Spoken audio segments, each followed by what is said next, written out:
Welcome back to the Lincoln Project. I'm your host, Reed Galen. Today, I'm joined by Elizabeth Neumann, an expert in both Homeland and national security, and currently the Chief Strategy Officer for Moonshot, a tech company seeking to end online harm.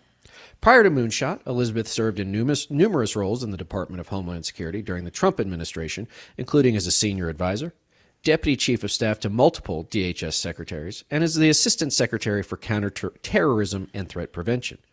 Elizabeth also served in the Bush 43 administration in the aftermath of September 11th, serving on the inaugural staff of the White House Homeland Security Council, now part of the NSC. She is a board member of the National Immigration Forum, founder and member of the Council on National Security and Immigration, a former co-director of the Republican Accountability Project, and a national security contributor for ABC News. Today, she's coming to us from Western Colorado. Elizabeth, welcome. Thanks for having me. All right. So now that we've read your bio and all of your accomplishments, thanks for coming today. So thanks again. So a couple of weeks ago, I interviewed Garrett Graff after listening to his Long Shadow podcast, and you're featured in that. And for those of you watching and listening, if you haven't listened to Garrett's podcast, I wholeheartedly recommend it to you. But I was interested, Elizabeth, in the idea that when you're at the Department of Homeland Security and you see these threats, right-wing extremism specifically rising, and we've Proud Boys, Boogaloo Boys, 3%ers, Oath Keepers. Tell us a little bit about the dynamic, because we've both been fortunate or unfortunate to work in federal agencies where normally what you're doing at the agency is in line almost exclusively with what ultimately the White House wants, because they're usually the ones telling you.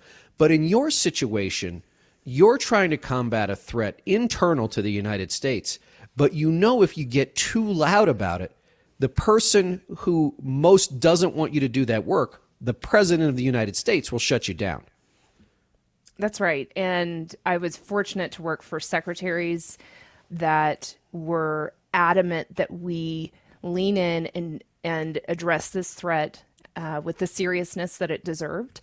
And we really had two challenges. One was the entire counterterrorism apparatus was not designed for this threat. So you would turn to your intelligence analyst, the briefer in the morning, and say, what does this mean? Mm-hmm. And if you were asking them that question about ISIS, about Iran, about Al-Qaeda, they could tell you an event like this is significant, is not significant, and here's why. They couldn't do that for anything domestic because they hadn't been studying it. And this is not a slight at their capabilities as much as, an analyst takes years to develop and understand an enemy. Mm-hmm. And they had not been allowed to study.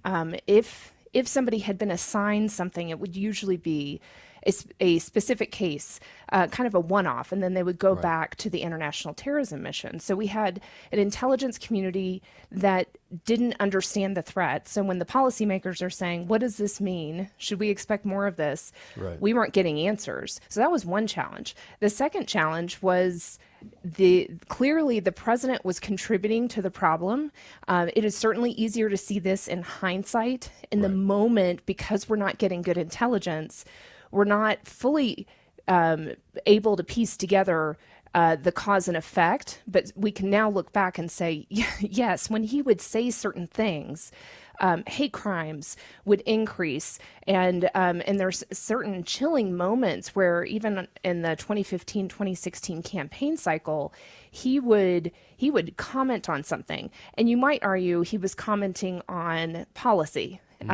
We should have stronger immigration controls. Okay, that's a decent policy conversation to have, but the way he would talk about it was very dehumanizing, very fear-mongering, and lo and behold, you end up with actions shortly after he would say things, including the attack by Dylan Roof, happened the very next day after Trump had said some dehumanizing things about immigrants, calling them criminals and thugs, and so you end up with this over time, this picture starting to come together of, hey, when he says something, it's very small percentage, but we're a large country, and a small percentage of a large number is still significant.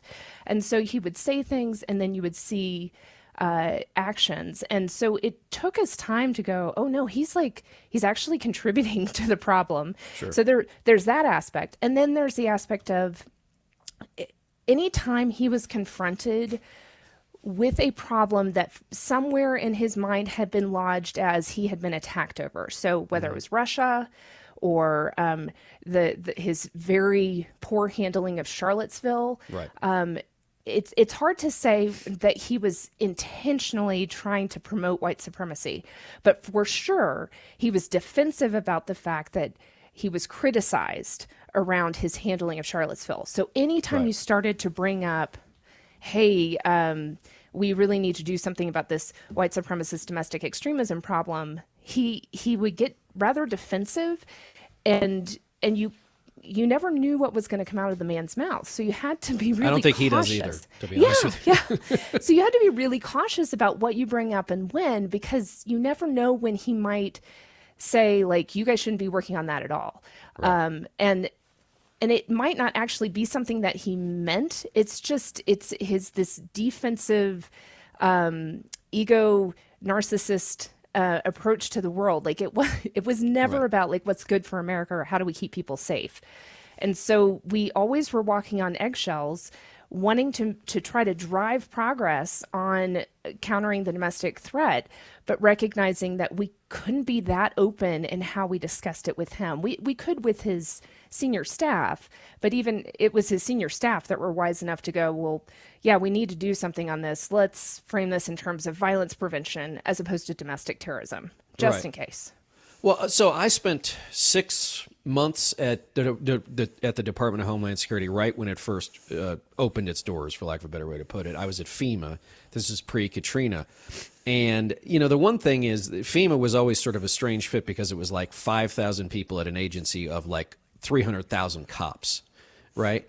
And the thing that I'm interested in, Elizabeth, about the intelligence piece of this is that these are most of those law enforcement, either officers or officer adjacent, right? All they do is domestic stuff, right? I mean, maybe the Border Patrol, but a lot of the agency within Homeland Security was domestic, the Homeland Security.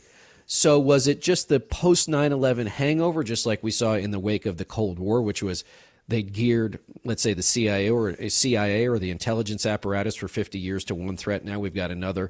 Then they switched to another. But now it's like, now we got to look in the mirror. And that's also a tough thing, I think. It is a tough thing to look in the mirror and realize that the problem's coming from within. I remember when I kind of came to that conclusion myself, and it really hit home on January 6th, right? Like, I have this memory on 9/11, driving out of the city, looking in my rear view mirror and seeing the Capitol and going, is it going to be there tomorrow? Because there were still planes in the air. And the marvel that Flight 93 was, and wondering, what could have happened if not for the bravery of those men and women. And for 20 years, that drove those of us in the national security community. We never want 9/11 to happen again, right? Mm-hmm. Like that was the motive for all of us of that generation. And on January 6th, the Capitol actually is attacked. Right. It's not attacked by Al-Qaeda or ISIS or any of the people that we've been worrying about overseas. It's attacked by us.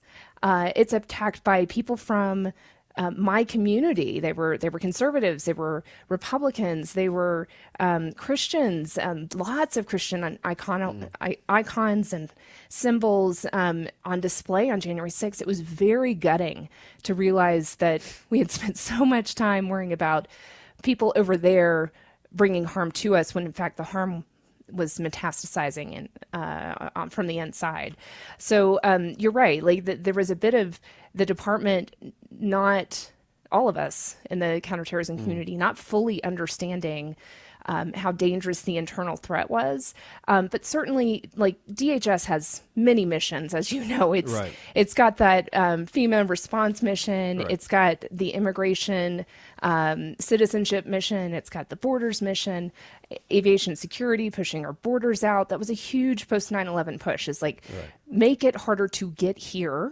And arguably we were pretty successful at that. Well, I still have to take my shoes off. So Well, I think they're trying to fix some of that. You need to get pre-check. If you I get know. pre-check, things And much mine easier. expired. Yes, I have to get. But let me ask you this, because you go back to, if you listen to Garrett's podcast, and I'm sure you've now done all the history on this. You go back to Ruby Ridge in 1992, Waco obviously in 93. Then the reaction to those things is Timothy McVeigh in 1995 in Oklahoma City. So this has always been part of us. I mean, even going back to, let's say, post-Civil War through the Civil Rights Movement, right? The KKK was not only an active organization and growing organization in many states, but they were also senators, governors, sheriffs, cops, right? And so now we had this sort of weird mixing of, or crossing of, the streams, in which you had a president who maybe he wasn't intentionally taking the side of white supremacists, but he was always happy to do so, even unintentionally. And he also knew, and this is one thing that you'd said to Garrett, was these are his voters. So he wasn't going to go and upset his voters. And you can even see that today, Elizabeth, which is he's always happy to say something crazy because he knows it's going to the base. And he's always most concerned for the base. And to him, the base will get him through. And if it doesn't, obviously it's been stolen. That's right. He's very loyal to those who are loyal to him, but kind of in a weird way, right? Like the people who are might try to be like, we're trying to do the best thing for your legacy, sir. Like them, he's happy to dismiss, but like there's just this guttural loyalty that he has, and which is why when we look back and we try to go, well, is he a racist? Is he a white supremacist? It's hard. It's hard to really pinpoint motive because so much of his motive is just about him. Right. So there's no doubt that he said racist things, and there's no doubt that he was promoting and encouraging ideology around the white power movement, some of the anti-government extremist movements. He was bare minimum complicit in empowering those groups. What does he actually believe it? It's hard to say. Right. I think he cares mostly about himself, and he saw them as loyal to him and as a way for him to win the presidency and maintain power. And he's not opposed to violence. Right. I mean, we heard him during the 2015-2016 campaign, knock the hell out of that guy. I'll pay your legal bills. Right. There was, as an old advancement, we were talking right before we got on, like violence at a rally was a very rare thing. I don't know that I ever saw it. Once in a while, a protester, the police would be asking them to leave or whatever. But violence was something that was just unheard of.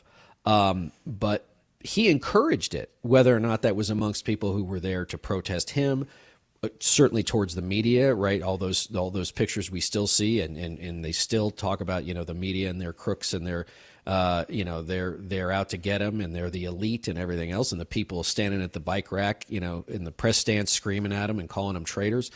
So he was never afraid to engage in that sort of rhetoric. We know that Kyle Rittenhouse, who shot 3 people, killed 2 of them in Kenosha, had been to a Trump rally. We were talking about, via email earlier, the Tree of Life Synagogue in Pittsburgh. The trial's going on. I think it's about to start, or it's already started. Another guy that's, another young guy with an AR-15 who is radicalized online. The guy in Allen, Texas, right, with the SS flashes and the swastika on his chest. And so there's a lot, and they Buffalo. I mean, name them all, right? We've seen this. So I guess my question is, how do you see this threat today? And then is it going to be the lone gunman or it didn't seem to me that the Proud Boys were ever the United States Marines, right? Like they weren't that organized. There were a lot of them, and they were happy to fight in the streets, but they didn't seem to be, a particularly well organized and well drilled sort of, fighting club, I guess.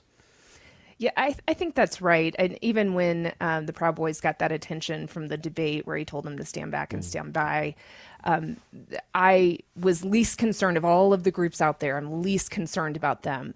And when it comes to the threat from a security perspective, groups are easier for our current tools, our current law enforcement tools, to be able to be able to disrupt. Like if there's a group out there trying to plan something, it is easier for us to detect it and disrupt it through those traditional tools. The lone gunman or the lone mass attacker is much harder to detect. And that's where we really need different tools, and we can talk about that in a minute. But in terms of like where we are in the threat, it is exponentially higher than it was just a few years ago. We're in the 9th year of a sharp uptick in domestic terrorist activity. There is no sign and indication that it is lessening, but rather that it's increasing. There were an average of 31 people killed every year by terrorism from 2015 to 2021. That's when the stats were kept, with the exception of 2020 when we had fewer mass gatherings, right? But the 20 years prior, when they started collecting data in 1994, there were only 3 years where the number of people killed exceeded 8. So we went from like an average of 8 or less to now 31 people a year killed by domestic terrorists. If I were to tell you that those 31 people are actually being killed by ISIS or by Al-Qaeda, you can bet that the federal government's action would just, on the alarm bells would be ringing, we'd be throwing money at the problem. It would be a massive effort to try to address, but because it's domestic and because we keep framing it as lone gunmen as opposed to a movement that has been around for really over 100 years, but in the current form over the last 40 years, it's easy for us to just think it's random, but it's not random. Right. So they're individuals, but they're connected somehow. Exactly. They're connected to this mass movement. And the other piece that often makes it difficult to communicate and why it's kind of their asymmetric advantage, their ideology is constantly moving, and individual attackers are more and more likely to build their own ideology. We call it ideological fluidity. So you can find the Latino who is a white supremacist, and you, as an American white person, might think, well, that's contradictory. But if you dive into what he had been exposed to, it's not at all contradictory. There are Nazis in South America and Argentina, and there is a white supremacist ideology among Latinos. Now, it's not very prevalent, but it does exist. And the basic idea is, even if it might vary depending on the person, is an idea of supremacy. Like, my race, my people are better than everybody else, and we should dominate, or we are fearful that we are losing our place in society, or we're losing our ability to do what we used to be able to do. I mean, when you take a step back, what extremism actually is this idea that somehow your group, however you identify, is being threatened by some outgroup, and your success or survival is being threatened. And you could argue, you can just stop with that, and there might be truth to it, right? It might be true that your group's success is being threatened by some other group. The next step that makes it extremist is that your solution to that problem is hostile action. So when our politicians are saying things like the liberals are trying to take away your gun rights, okay, that by itself is a policy argument. I might disagree with that characterization, but that happens in our politics all the time. Right. The problem is that our politicians are then either directly stating or kind of implying that the answer is go buy more guns so you can defend yourself when they come and take them, right? So there's this implication that hostile action is necessary to defend yourself. And it's not based in fact. That said, you do have, unfortunately, examples where the government has botched things. Ruby Ridge, Waco are two great examples of that. So what tends to happen with people that are recruited into extremism is they've had something in their own life that has caused them a sense of humiliation or a loss or a sense of no belonging. And then extremists will take bits of fact, manipulate it, twist it, and they can use that to recruit somebody who's vulnerable into their ideology. And I think some of what we're living through we can pinpoint to great disruption. I think Garrett Graff in Long Shadow that you were referencing earlier kind of paints a really great nuanced picture here.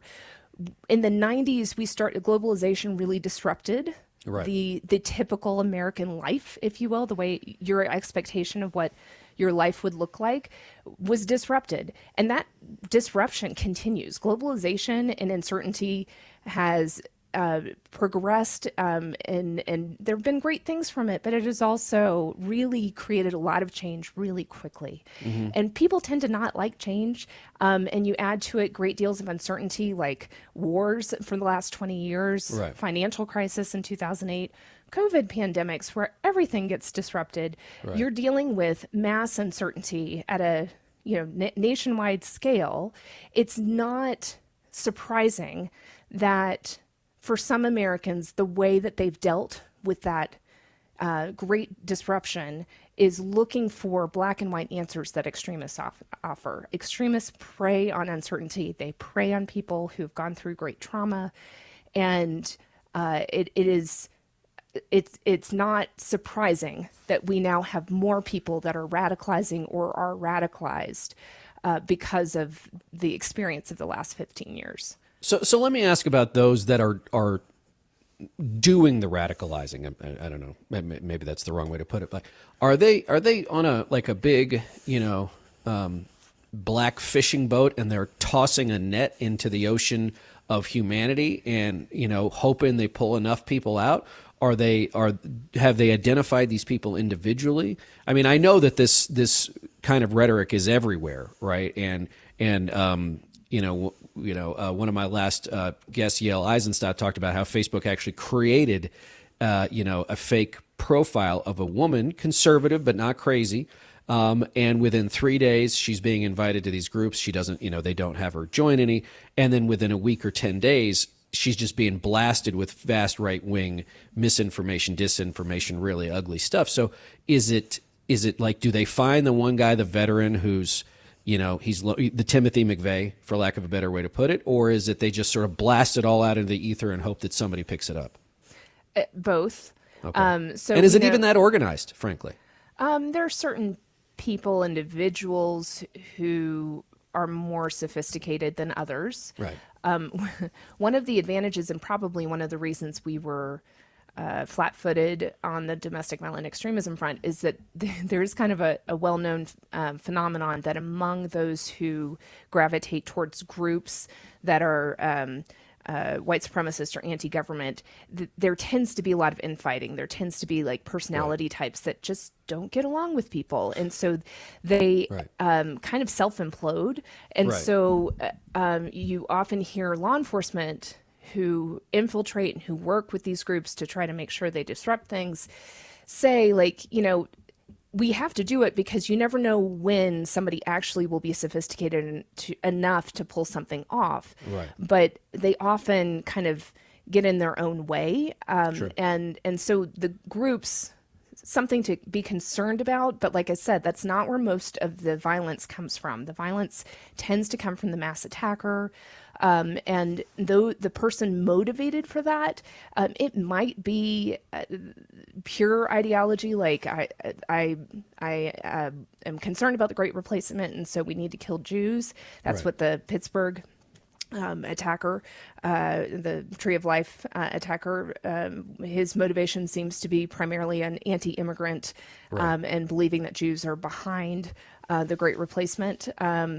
Which, by the way, is a conspiracy theory that's been around for centuries, right? It's like totally false, but it's sort of just like kind of retreads. It's sort of like the Control-Alt-Delete of extremism, right? Which is when we've sort of run out of the thread. Let's go back to the Jews. Yes, it's so true. And I was at a symposium at Georgetown on some of these anti-Semitic conspiracy theories that have been around for a long, long time, and somebody framed it as like behind every other violent extremist ideology, you will find the anti-Semitic conspiracy theory is like one of the basis for whatever they believe. QAnon's got it, right? The Protocols of the Elders of Zion.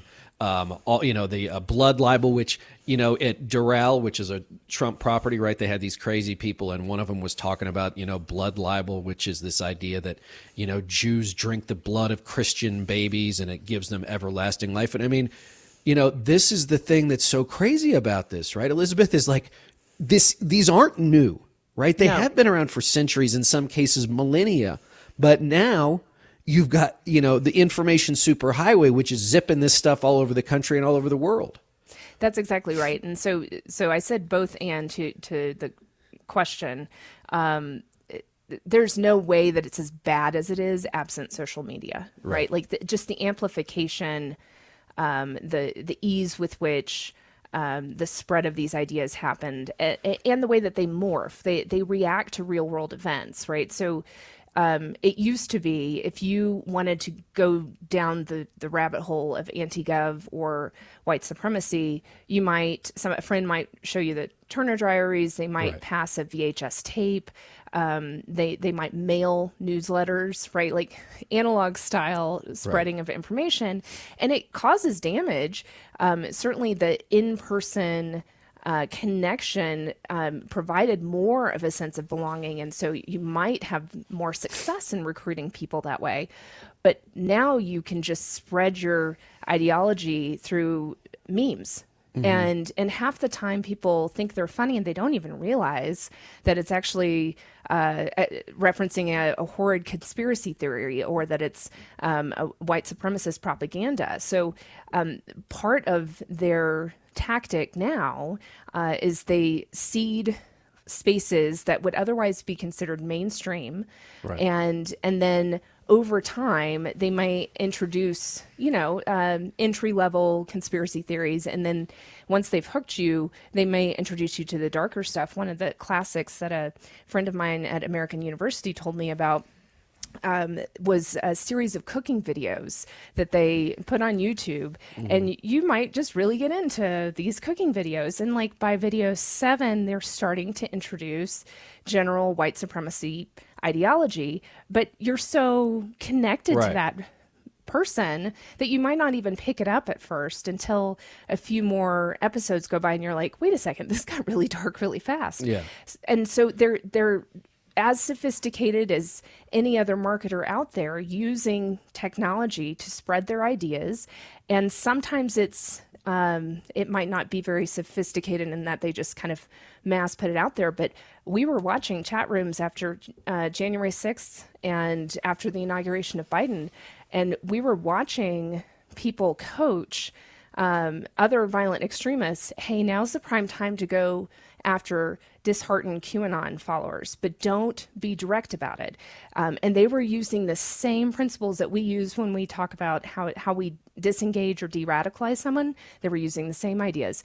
Give them a sense of empathy, give them a sense that they still belong, that you have a better solution for them, but you don't want to come right at them trying to counter their QAnon ideology. You want to just be with them in their disappointment and their anger. So they are sophisticated. They do actually go out and recruit. They look for people that are vulnerable. They prey on kids. And that's probably my biggest concern for our present moment. It's not every mass attack that we've had, it comes from somebody that's young. But disproportionately, we are starting to see more and more Gen Z and the younger cadre of millennials, and it's not, for me, it's not disconnected from how online they have been growing up, and how much the way social media has formed their identity, and therefore when crisis comes in that person's life, it is a little bit easier for them to take that step to an extremist ideology that suggests that you are morally justified in taking life to address this grievance. So is the person, I mean, this is an unfair question, is the person most likely to be radicalized and or the target of radicalization? I mean, are these the traditional young men outcasts? Yes. I mean, we have a huge problem with young men. It manifests in a lot of ways, right? It's not just manifest through extremism. And girls, the challenges, the way that they deal with it tends to be depression and anxiety, right? Like, Right. so the underlying causes behind extremism also cause other social ills. And in the middle-aged, you might say, like, look at our opioid addiction, look at our suicide rate, our deaths Right. of despair. And then for some, it's I'm going to join the Proud Boys, or I'm going to join a militia, or I'm going to go, commit an attack. When you peel back the layers, extremism and violent extremism is one of many social ills that we are now dealing with, and it's these underlying social factors that need to be addressed in Right. order for us to reduce the violence, reduce the deaths of despair, reduce depression and anxiety. They're all kind of interconnected. But that's a tough thing to do, and Sure. I believe this. Not only it's not a tough thing to do in the abstract. It's not an easy thing to do in the best of circumstances. But now, candidly, you got one whole political party that I believe is part of a larger movement that sees these as assets to their efforts. Yes. So here's my concern. When Sure. we put anybody that associates with the Republican Party in the bucket of extremist or potential extremist, Right. we are further driving them into a state of vulnerability where they could get recruited into extremism. Okay. I disagreed when President Biden gave a speech last year and labeled it MAGA extremism. I don't know that that's helpful. That's not to say that there aren't people that are very MAGA who are also meet that definition of extremism that I gave earlier. But if the goal is to turn down the tension, if the goal is to find a release valve, then labeling people, especially with a word that we have all associated with like the horrible images of September 11th, is probably not the right way to go about it. That said, I do think it's important for people from the community, like myself, from conservatism, from republicanism, to say like, hey, we have a problem. We are vulnerable, and there are extremists out there taking advantage of this moment to try to recruit us into their disgusting solutions of violence as a way to deal with our grievance. And so there's got to be, we need our political leadership. Republicans, if they were in front of me, I would absolutely tell them, stop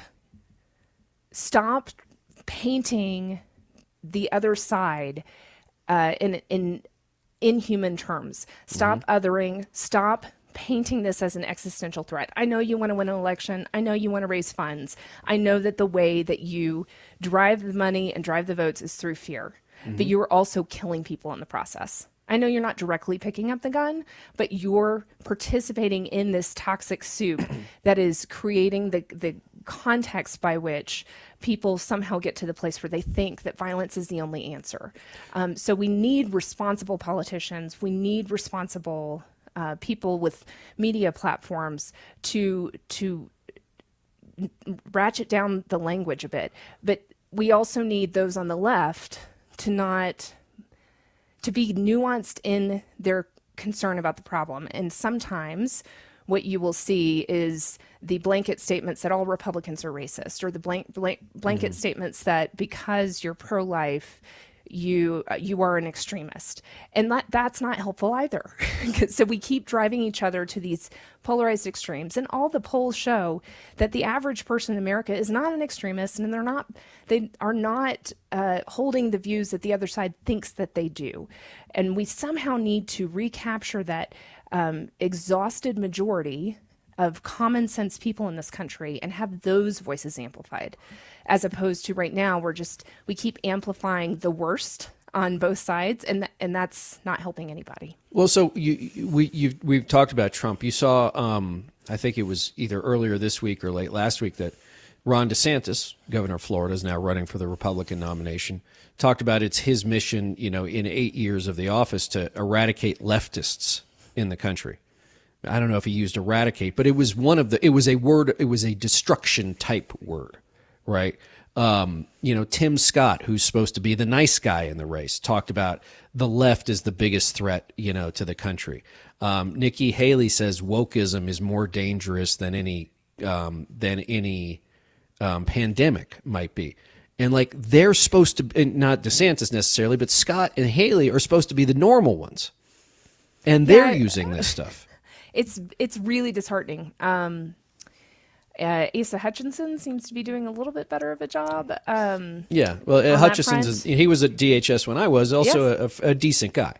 And Sununu. So there are some voices out there, Larry Hogan, that are, he's not running, but, there are some voices that are trying to model, this is what it looks like to do this in a healthy, responsible way. This, let's talk about our policy disagreements, but we don't have to think that the other side is evil. But you're right. The Republican Party, I don't have much hope for at the moment. I don't see too many responsible leaders. And I know I've talked to, when I go home, I see a lot of Republicans that were never fond of Trump, but still wanted a Republican in office who are really excited about DeSantis. And you're, right. He's not as bad as Trump. Trust me. If 4 more years of Trump, I'm not sure we exist as a country. And I mean that from a nuclear war standpoint. The man is crazy, right? Right. True existential threat. He cannot be trusted with the power that the American, the United States military has. I don't think DeSantis is going to do that, right? I think DeSantis weakens democracy. He has too many authoritarian streaks for me. He makes me very uncomfortable. Right. And I'm a conservative, not really a Republican. So he makes me uncomfortable for a number of reasons. Sure. I would much rather see one of the other Republican primary candidates make some advancements. And I do think that my guess is that the Tim Scotts and the Nikki Haley's think, well, if I can get there and become the standard bearer, I will over time move us back to a healthier Republican Party. I personally think, no, this is enough of an evil. You need to call it what it is. Yeah. You don't dehumanize your opponents. You don't use words like eradicate. You don't paint the other side as just because they view history differently, or they have different goals for their states, or their companies that you disagree with. That doesn't make them evil. That just means that you disagree, and we need our politicians to be modeling that. And it makes me very concerned that we're going to see more violence in 2024 because our politicians continue the playbook of what gets me the most votes, and they're lacking the character to say no, I should have a line. We shouldn't participate in rhetoric that has been shown now to lead to violence, crime, and even death. And we have too many of them who are willing to ignore that just so that they can get their votes and their money. So, I mean, let's take this forward to the 2024 campaign, because a couple of things. One is, I think in this Faustian bargain the Republican Party has made, if Trump somehow loses the nomination, one, he'll claim it was stolen. But two, even if the GOP somehow gets through that, I think a whole bunch of his people just stay home, right? Which maybe is the best possible outcome, right? Could be. It all collapses. But, Elizabeth, one of my concerns is, and you lived this up close and personal, is that if he is the nominee again in 2024 and he loses again, right? First, he's never going to call it legitimate. They're going to say he stole it from me again. And we saw what they tried to do, on January 6th a couple of years ago. I mean, that's what's concerning to me is, they talk about every coup that goes unpunished is just practice. So how do you see that? How, as a domestic security expert, how do we as individuals do our part to prepare for something like that? Because I'll tell you, it's awful scary. It can be overwhelming. And you know, I know that the guy in the Subway sandwich shop with the AR-15 and like 2 handguns and a knife and everything looks buffoonish, but there's a reason he's doing that, and it's because he knows it makes other people really, really nervous. I am somewhat hopeful, but I do tend to be accused of being an optimist. Well, that's good. We need more of you. Yeah. If he were to win, if he were to win the Republican primary but lose the general, that part of what made January 6th seem to work was the fact that you had organized groups like the Oath Keepers. And those folks have now been convicted of seditious conspiracy, which is historically a very difficult thing to convince a jury of. And they're going away for quite some time. Right. I don't know that you're going to find too many Americans who are willing to stick their neck out, especially knowing that, hey, Trump can't pardon them, right? Like, so, right. So before the election, they might be willing to do some things, assuming that he's going to win and assuming that he will pardon them. So I do anticipate that you could have some problems during the election process. I do think it's less likely that we would see a repeat, in part because I think the Justice Department is doing a remarkable job, maybe arguably a little slow, but they're doing a remarkable job of holding people accountable. And that has a chilling effect on that mass political violence. It does not have a chilling effect on a lone gunman. So they're seeking the death penalty of the attacker of the Pittsburgh Tree of Life shooting. And one of the arguments is that it's a deterrence effect. And I just don't see evidence in what we know about mass attackers that the death penalty would deter them. It should be, whether you seek the death penalty or not, you have should to be assume done for that they went in. justice's sake. Well, not only that, you have to assume they went in there thinking they weren't walking out, right? That's exactly right. When somebody gets to that place of, I'm going to go do something, they part of the glory that they are seeking and the significance that they're seeking is in death. Right. So it's not those types of things. The justice system doesn't deter a lone attacker, but it can deter that mass political violence movement that we saw on January 6th.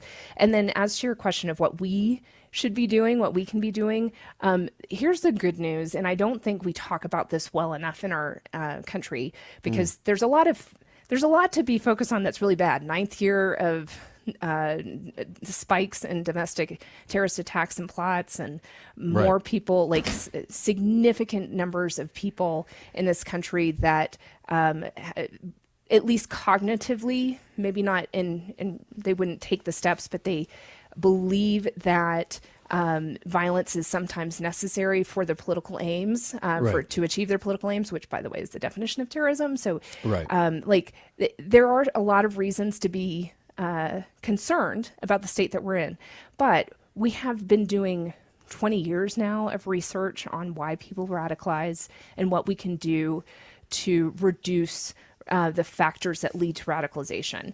And the government now has a structure in place. This is part of what we worked on during the Trump administration. The Biden administration adopted it.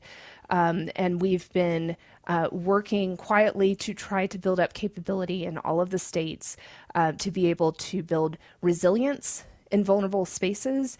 And then really importantly, what we call secondary prevention is training bystanders to know the signs and indicators of somebody that's radicalizing and being able to get them help before they cross a criminal threshold. And critically, where we've gone kind of askew in the country is that we have always just defaulted to calling law enforcement. But because of the wonderful protections we have under the Constitution, law enforcement can't do something they're to disrupt reactive, if you're not criminal yet, right? So we want to move upstream. We've learned that it's much easier to prevent radicalization than to try to de-radicalize. Right, because that's sort of like dealing with an addict, right?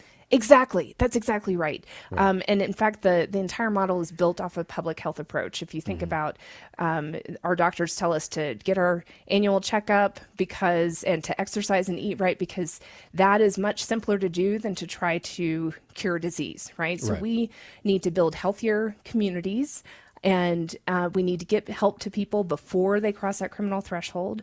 And then if we can build out that capability across all of our communities, and again, I mean, I'm realistic here, 10, Right. 20 years of work that we have ahead of us. We drastically need more mental and behavioral health professionals in this country. But if we could do that, I do think that we start to turn the tide of the violence we're seeing in this country. And the thing that each of us can be doing is we can get outside of our bubble and talk to people that think differently than us. We can model for our kids what it looks like to respectfully disagree. We can be kind and empathetic to people that are going through rough times. And if you have a loved one that you're concerned about, like their behavior has changed, they seem to be making references to things that you suspect might be a conspiracy theory or Right. a white supremacist thing, don't turn a blind eye to it. Try to get them help. If they're your child, you can kind of require that they go to counseling, right? But Right. if they're an adult,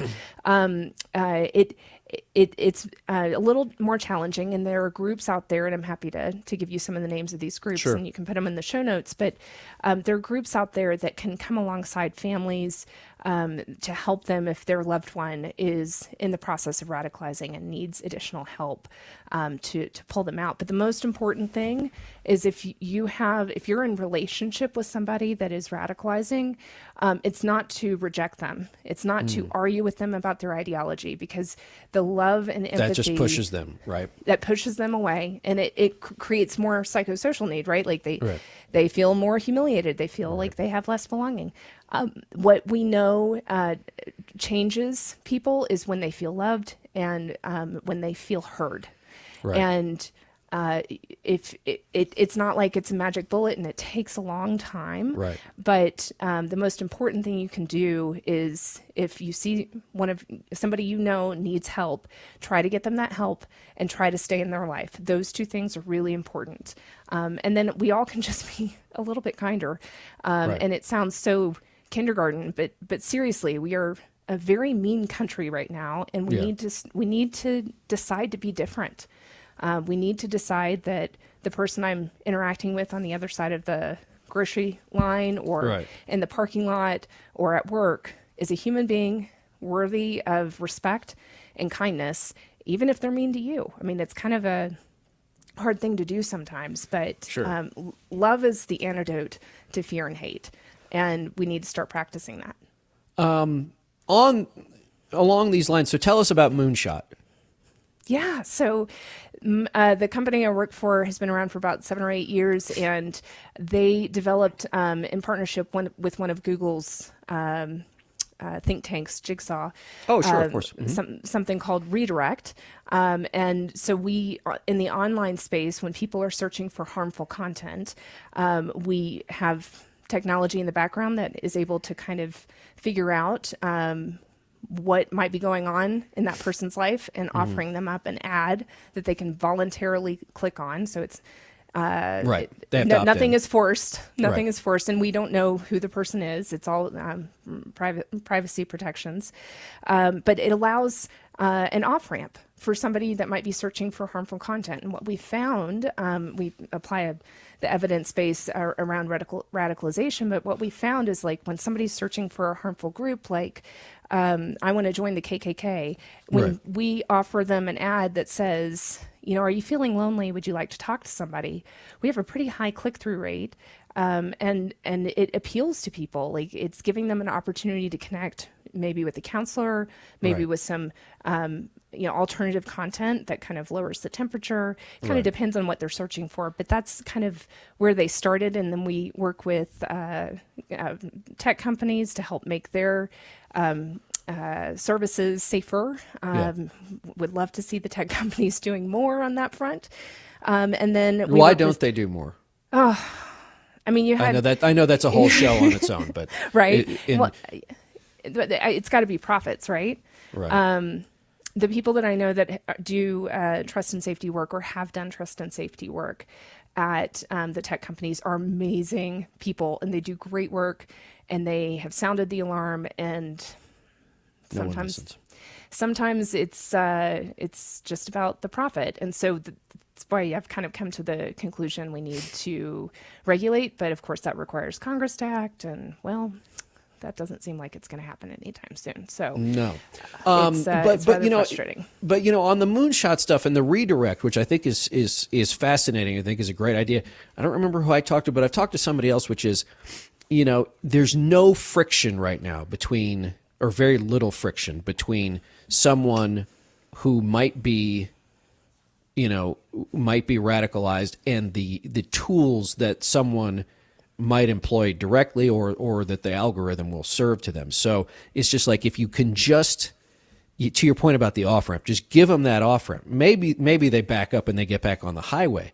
But every time you do that, and if you do it more and more times, right, then it's like, oh, okay, all right, maybe I'm not so bad, right? Or to your point, there's a community group, right? It's always going to be easier with someone you have something in common with, someone who lives near you, someone who has a common background or whatever, same job, whatever it is.